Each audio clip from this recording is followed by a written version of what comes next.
welcome to Herbal Talks. I am Miss Green of Herbal Punk.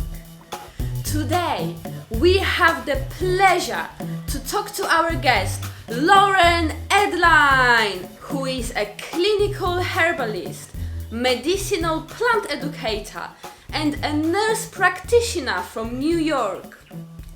Today, we will be discussing health benefits of Yarrow, so stay with us. Hello, Lauren. Thank you very much for joining us today. How are you? Good, Miss Green. How are you? I'm very well, thank you. I'm really looking forward to hearing from you today and learning more about Yarrow. Excited to share and excited to be a part of your project. Yay! So, Lauren, I found your strong interest, your determination, and your passion about health very, very inspirational. And I know you are specializing in chronic disease management, autoimmune disorders, and diabetes. But can you tell us more about yourself and how did you get into herbalism? Well, I wear a lot of hats in the medical and the herbal world, and some of them I came into haphazardly. I started my journey towards herbalism, I would say, about 15 or so years ago. I was actually really involved in organic farming, both here in upstate New York and on the West Coast in Washington State and Oregon. And my plan was actually to go into that originally. And then there's so much crossover between the organic farming and the herbal communities that I kind of just found my way into herbalism through farming.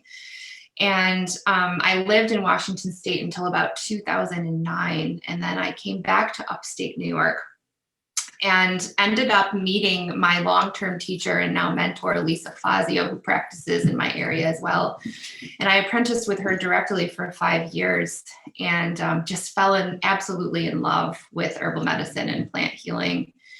And went on from there to go to nursing school and then get my master's. And now I work as a nurse practitioner, and I also manage my own herbal practice in the area as well. How amazing! So today we will be discovering a beautiful plant called Yarrow, and I'm very excited to learn more about it. Can you give us a brief introduction to this plant? Yeah, so yarrow is one of my favorite plants. I will preface this by saying that it took years for me to get even a little bit of a handle on the complexities of this herb, and it's something that I'm still learning. It has a lot of idiosyncrasies and contraindications that are really, really interesting. And that's why I chose it today, because I think that it's a wonderful plant to teach about and to talk about.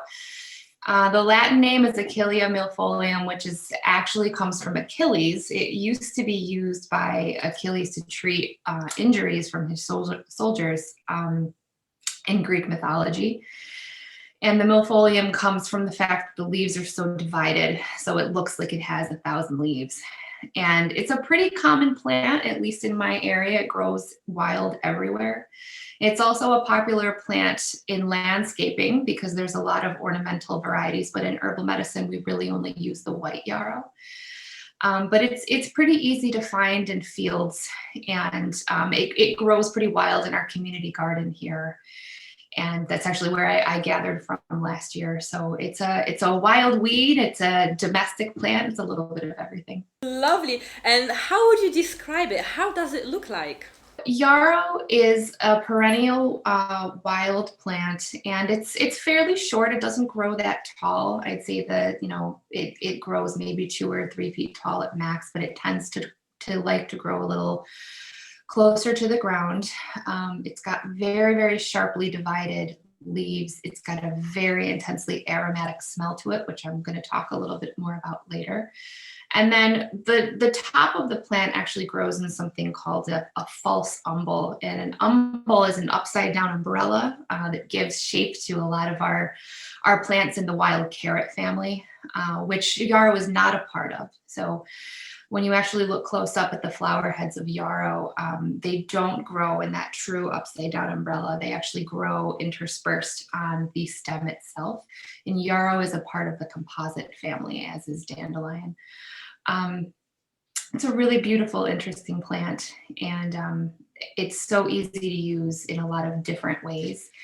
And it was one of the first plants I learned about, and I'm still learning about it now and teaching about it, and can't wait to discuss it more with you. Yay! Amazing!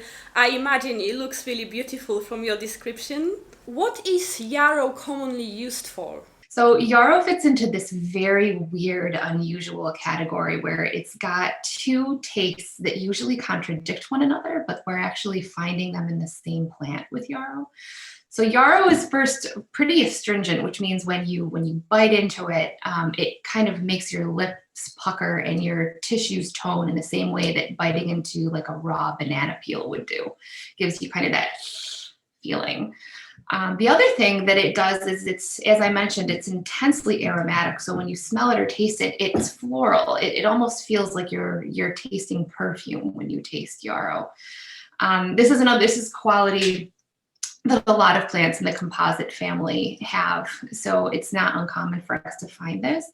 But usually we don't find those two in the same plant. Aromatic plants tend to be quite warming. So they take the blood and they move it and they thin it. And they warm up the system, whereas the astringent plants tend to run cold. So they tend to kind of bring down heat and settle heat. And we tend to find them in our quote unquote anti-inflammatories a lot of the time. So yarrow has this interesting temperature dynamic where it's got hot qualities and cold qualities, and it's staunching blood and yet it's dispersing blood. And what are we really to make of that, and how do we use that in practice to our advantage? Because I think it takes some understanding of why that is. Because if you have a cut, which is, I've used yarrow for this plenty of times, bleeding that just won't stop. Obviously, if it's an injury where there's massive amounts of blood loss, I recommend you go to the emergency room. But if there's just a situation where someone is bleeding and it won't stop, I find that a lot with my clients who are on blood thinners, where they'll just have a small injury and they just can't get the blood to stop. Yarrow will actually stop the bleeding, which is really, really interesting. I've seen it work when other things just don't work. But then on the other hand, yarrow is great for congealed stagnant blood that isn't flowing, but it's actually, it's not moving when it should move, like bruises that just won't go away, or pelvic congestion, menstrual cramps when there's venous pooling in the uterus. And then migraines, because migraines can either be blood's not flowing to the brain enough, or there can be too much. So I think it's really interesting that it can be used when just blood isn't flowing enough or blood is flowing too much. And I think to really understand why that is, we need to look at how astringents work. So anytime there's blood either pooling and not moving, or blood that is creeping out of an injured blood vessel, what's really happening here is lack of tissue tone. So you've either got an injury or a trauma to a blood vessel, or you've got a blood vessel that's not toned enough and becoming flabby. In either of those cases, yarrow actually has the ability to tone and firm the vessel enough so that blood starts diverting away from a site of injury, or starts actually moving properly through an area of venous pooling. This is just one of those things that tends to work out in either scenario. And I've used it very, very successfully for both. And then when you add these stimulating aromatic properties into yarrow, we start seeing its ability to actually lead blood away from places where we don't want it to be, in the case of bleeding, especially. And I think another thing that I use in my practice, I use elements of Southern blood typing. So I use phrases like high blood and low blood. And high blood is the idea that blood can actually become stuck above the heart and starts to put someone into a state of excess. Yarrow can actually bring that hot blood type down and cool. That's what we see it do in fever. That's why it's such a wonderful fever remedy, because it can actually take excessive blood and bring it out towards the periphery to actually cool down the core. And then when someone is in a state of low blood or deficiency, where the blood is just old and chronic and stagnant and not moving, it can actually refresh that area and heat the person up a little bit. So I think that yarrow is just a really special plant that you can do a lot with. Anytime there's anything going on with the blood where it just isn't dispersing the right way. So, two things I got from this. What I found very interesting is that yarrow has both hot and cold properties, where through my studies of herbalism, I was learning about herbs that are either hot or cold. But it's really amazing to hear that one plant has both, like two in one. Yarrow is just a really interesting example because usually a plant will either be overwhelmingly hot with cold secondary qualities or the other way around. But with yarrow, because those two tastes exist in the same plant, they really exist right alongside each other. It's really interesting. And like I said, it can take some time to understand, but it's really worth it because it's a really special plant that is so helpful to us. It definitely is. Also, you mentioned headache. Sometimes we might get headaches because there is too much blood flow or too less. How would you determine that? That's an interesting question. And, not all headaches are temperature related, but one of the things that I have found with yarrow is that even if the cause is something like a migraine where there's qualities of inflammation of the nerves in migraines, the blood flow gets affected by that. And everything that goes on with the blood secondary to that inflammation, inflammation is a vascular process, whether it's the cause or the effect. And in terms of, figuring out what kind of headache a person has, or if it's something that would be kind of a cold dominant headache or a hot dominant headache, I think that's just reading symptoms in the person and, seeing what's triggering the headache, what seems to be factors that are influencing it, what makes it better, what makes it worse. And then I use elements of reading the constitutions in my practice too. A lot of folks use the Ayurvedic doshas, Kapha, Pitta, and Vata. I choose not to. I used to, but I'm a Western herbalist, and I use earth, air, water, and fire to evaluate the constitutions of my clients. And then, kind of getting some insight into the tissue states that you might be seeing. But a lot of that just comes from taking a really good intake and reading the overall constitution of the person and listening to what they have to say, and reading between the lines a little bit. And then I also do pulse and tongue diagnosis in my practice as well, or at least I used to do it prior to the COVID pandemic, and now mostly I do telemedicine. But that can be really helpful too, as ways to read the constitution of the person and the tissue state imbalances that might be at play there. How do you read the pulse? Is it something, let's say, for example, if you have an online consultation, would you be able to guide your patient to check their pulse themselves so you can have a general idea of what the diagnosis is, for example? That's an interesting question. It's a tricky answer. Because I exist in a medical world and an herbal world, they often find themselves meeting, but sometimes, we're talking about different things in either case. So in the medical world, when we read someone's pulse, what we're really looking for are basic things like, is it fast? Is it slow? Is it strong? Is it erratic? So, does it feel like a normal pulse, or does it feel kind of all over the place? Those kinds of basic things I could definitely see myself kind of tutoring somebody through over a Zoom meeting or a FaceTime meeting. But it's not the kind of pulse diagnosis that we're really talking about when it comes to Western herbal assessment.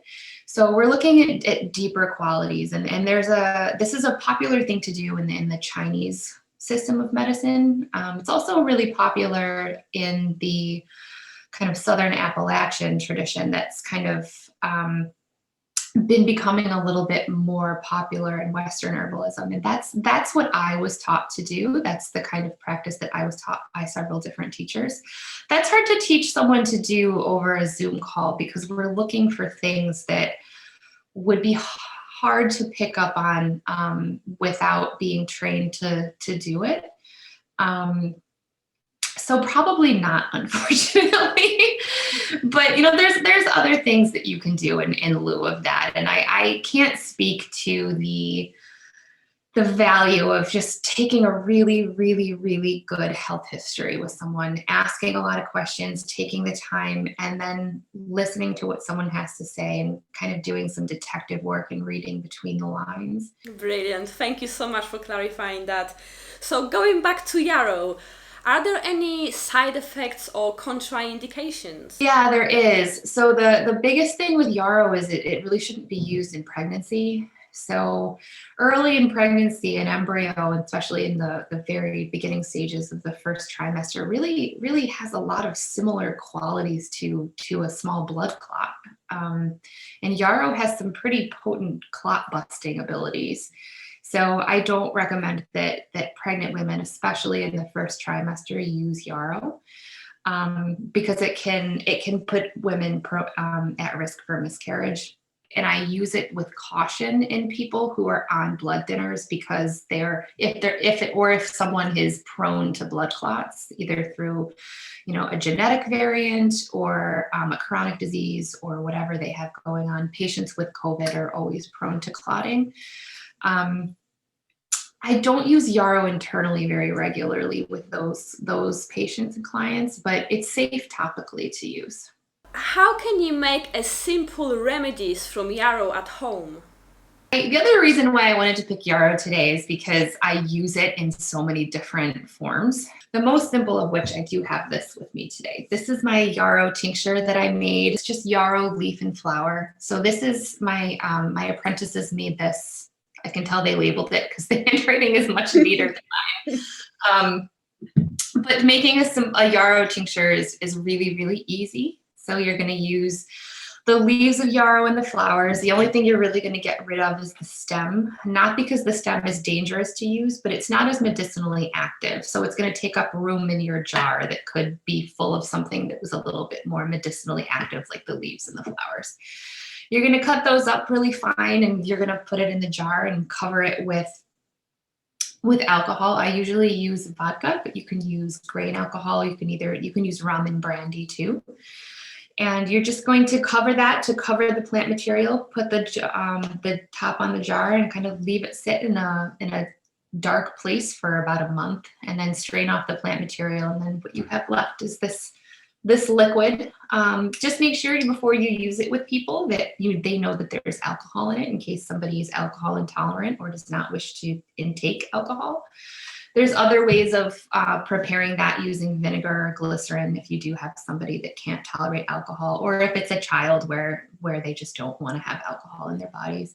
I find Yarrow to be a really important part of any herbal first aid kit, because if someone around you does experience a cut or some acute bleeding and an injury, a little bit of Yarrow, either dried or fresh Yarrow, just chewed and then put directly on the wound. Or a little bit of Yarrow tincture, just put in the inside of a bandage and then bandage to the area, can actually be really, really useful to stop bleeding. So I would recommend either one or both of those in an herbal first aid kit. The other way that you can use Yarrow is as a salve or a cream. So I do make a Yarrow infused oil. And that I make very similar to the process that I would make for a tincture, except I use olive oil and I apply very light amounts of heat to that. Usually I just set it outside if it's the summer and let it sit in the sun for a few weeks. But if it's the winter or we're not having a particular sunny month, which definitely happens around here, I actually use my crock pot. So I fill my crock pot with water and I use my Instant Pot because it has a yogurt setting, which applies just the right amount of heat, and I put the jars in a hot water bath in the slow cooker or the Instant Pot, turn it on really low heat, and let it kind of sit in there for just a few days, and that'll be enough to infuse your oil. Those are my two favorite oil and infusing methods. So with that oil, you can do a lot of things. You can either use just that oil itself. You can also combine it with a little beeswax on the stove and make a salve. Or you can get really fancy and combine it with other herbs and actually make a cream or a lotion. I love arnica combined with, or love yarrow combined with arnica for bruises. You can use that as a salve or a cream. And you can also combine it with a little bit of something like ginger or cayenne if you've got bruising to help disperse that blood. And then, if you have somebody who's, got a lot of pain with that, you can combine it topically with things like St. John's wort, which can be really helpful to kind of disperse that nerve pain. And then if someone's got a chronic wound, I like it with calendula just to promote healing in that area. So I think yarrow is because it's got so many different things it does. It's really the art of combining it with other herbs to bring out certain qualities. I love it. Thank you so much for so many beautiful tips. I love making infused oils. I absolutely love it. I actually have one in my bedroom from calendula flowers, which I'm planning to transform it into a face cream. And I have one from witch hazel. But it's really interesting when you explain how we can combine them with different herbs, such as even cayenne pepper, which I love it, or with arnica for the bruises. So that's really, really interesting. Thank you so much. Can you tell us if you can grow yarrow in the pot? Can you have it as a houseplant, or does it have to be grown outside in the field? People can grow that as a houseplant. I can't because I'm terrible with houseplants and I kill them on a regular basis. But people who are better at that than I am certainly can. I think yarrow does lend itself to either bringing inside when it gets cold out or just keeping it as a pot. You want it to be a relatively big pot, but yarrow grows pretty easily. And it's a happy plant, and it'll fill the container that it's put in. I'm not sure you could gather enough from one yarrow plant to get enough, a large amount of medicine from. But I think yarrow is a great plant where if you just wanted to make sure that you could continue using it through the winter, I would recommend planting it back outside if you have the opportunity. If you live in an apartment or in the city and you don't have a lot of space, I would just do a couple pots of yarrow and just to make sure that you have enough. And it's such a beautiful smelling plant that I think that it would just really brighten any area that it's put in for sure. And what would you say to people who are skeptical about herbalism? As a medical provider as well as an herbalist, I live in two different worlds. And I think that the one thing that I would say two things. First of all, which is the two work together a lot better than I think either side gives the other one credit for. So I live in an herbal world where a lot of people are very skeptical of modern medicine. And then I live in a medical world where a lot of people are skeptical of traditional healing methods. One thing that I would wish for the world at large are that if both of those sides of the same coin could speak to each other a little bit more openly and have a little trust and faith in the other, I feel like we could just conquer the world. There's so much that we have to learn from one another. And as somebody who bridges that gap pretty regularly, both in my herbal practice and my medical practice, there's so much that one can do that the other can't. And they both shine in such special, unique ways that the first thing I would say is just try to be open-minded, that we have things to learn from one another and to gain from one another that we might not be aware of. The other thing I would say, I don't actually think that herbalism fits well into a scientific system all the time, not only because there's just not a lot of great research being done out there on plants, but this sort of medicine existed so long before science that if you're trying to fit it into a modern medical scientific system, it's not going to work. It's going to fail every time. They don't fit into the same boxes. They're not used in the same ways or by the same traditions. So if you're skeptical of herbal medicine and you're trying to make it the same as a pill where the studies are based on, double-blind placebo experiments done in a lab and in scientific studies and research, it's never going to be able to be that because it's something that is so unique and different.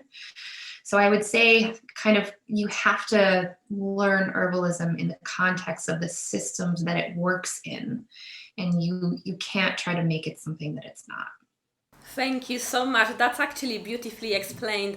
And I actually agree that two should speak to each other, and then we would achieve a perfect balance and understanding from the medical side and from the herbalist side. So thank you so much.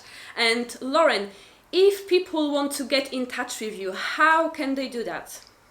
One thing is what we do here in Syracuse, New York, in the central upstate New York area, is we have a group called the Syracuse Herbal Study Group, which is an educational group in our area that focuses just on herbal education. And once a month, we do a class that's open to the public, and anybody can join. Right now, we're still on Zoom because of the COVID pandemic. So anybody can join our classes, and we pick a topic in herbal healing that's appropriate for all experience levels. Sometimes we talk just about one plant in depth. Sometimes we pick, a topic like liver health or pain management. And then sometimes we pick a more energetic topic, like looking at a plant family or an energetic pattern or essential oils. And we just talk about it and study it for about an hour and a half, one Tuesday a month. And then if you do live locally in the area, we do plant walks during the summer where we really focus on plant identification and medicinal uses and how to harvest and gather native or wild plants. My website is www.earthstrongcenter, all one word.com. On there, you can find out how to reach me directly if you're interested in booking a consultation. I also maintain a blog on my website that explores a large variety of different topics in both nutrition, traditional medicine, herbalism. So that's me in our study group. I also, I don't know exactly who's going to be seeing this, but I also am a medical provider in the upstate New York area, and I do see patients as a primary care provider. So you can always reach out to me through my website if you do live in my area and you're looking for a medical provider that's got some experience in holistic health. We can always chat about that too. Thank you so much. I just wanted to say that I had a look at your website, and it's actually incredible.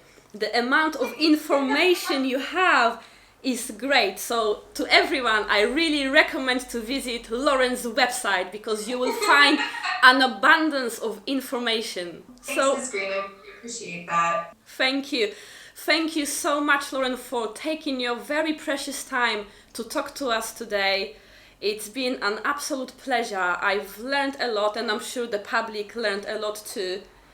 And the work you are doing for the earth, for the people, humanity is absolutely incredible. So keep on shining, and thank you very much again. Thank you. I really appreciate the opportunity to be here. And likewise, I've looked at a lot of your past work as well, and it's been really, really cool and awesome and really fun. So I can't wait to share that with more people in my network as well. Thank you so much. And if you enjoyed our herbal talk, please subscribe to our channel.